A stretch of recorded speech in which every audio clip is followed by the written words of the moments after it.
Is your life on track as you had planned, or is your past holding you back? In her new coaching program, Victim to Victor, Jaclyn Vocell shows women how to leave the past behind and say yes to a victorious mindset. Well, Jaclyn Vocell is a nationally recognized women's life coach and a motivational speaker. Recently as a life coach on MTV's reality show Made. It's great to have you with us. No, thank you for having me. So how'd you become a life coach?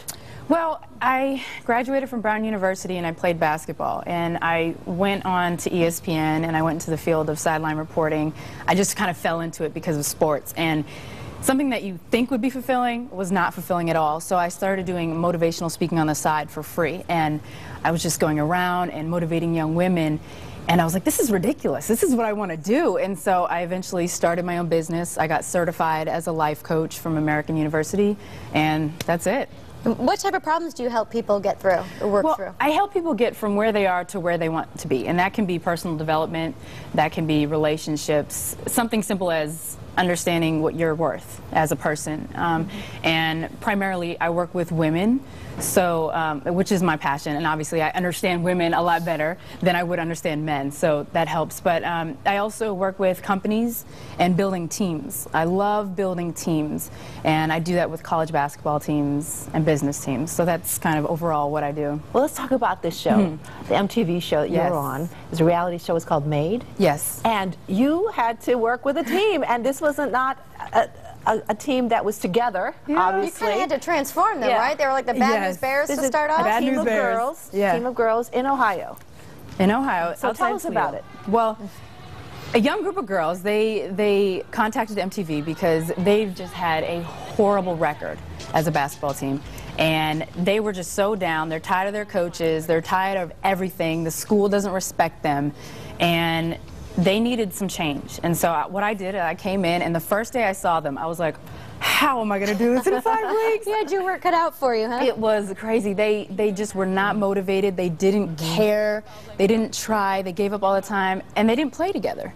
So there were a lot of issues on and off the court that I had to work with them on, and it was a process throughout 5 weeks, but it was amazing. Well, how'd you tackle this? Well, I started off kind of shaking their comfort zone. I kind of broke down all the barriers, all the things that they had ever thought about themselves negatively. I broke that down, and I had them run.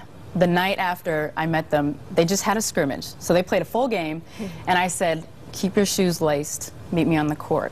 And so they all went onto the court. They're like, oh no. And I ran them into the ground because they've never ever been pushed like that, and they're a really short team, so I'm like, we have to figure out a way to use what we have. And after that, a lot of them were like, I didn't even think I could run that much.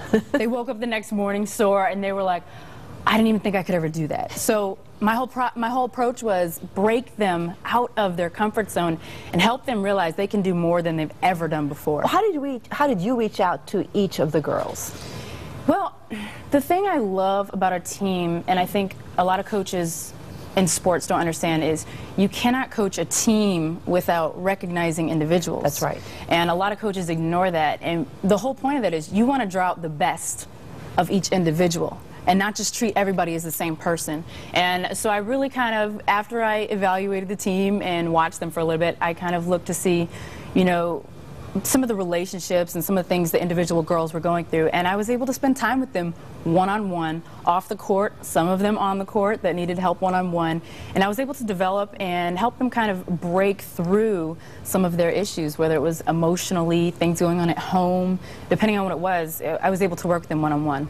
Well, what was the result? How did it turn out? It was great. Honestly, the first 3 weeks, it was difficult. At times I was like, okay, please. Like, did you go into this with a game plan, or you just kind of had to see what you were dealing with first? I went into this with a game plan. I had all these activities, different trust-building activities, and there was one thing. I had all the pictures, all the headshots of each girl, okay, on the wall. And individually, one-on-one, in a private room, they came in and they put a big red X underneath somebody's picture or a big green check mark to say, I really really trust this person or I don't trust this person. That kind of opened up some things for me, you know, to work with on the team. So I was able to kind of get into what's going on underneath, and especially high school girls, 12 high school girls, there's a lot more going on than we think. So Absolutely. I was, you know, I went in with a plan. I had different activities that I was going to do with them, and we tackled it. We did a lot of trust building activities, team bonding activities, and a lot of hard work on the court. Well, how did parents factor into this? Well, we had some parents that were concerned, and then we had other parents that were excited. And when I first went, some of the parents actually just wanted to meet me and see what I was about, which I respected, because if I was a parent, I would do the same thing.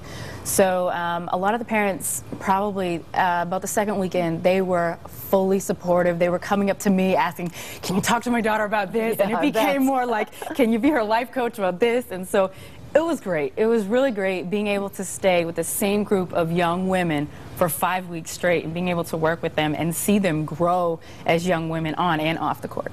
All right, tell us about your coaching program, Victim to Victor. Victim to Victor, okay. I created this program because I lived with a victim mentality for quite some time. Just from my past, a lot of things affected my mindset. And what a victim mentality is, it doesn't mean you're necessarily currently a victim.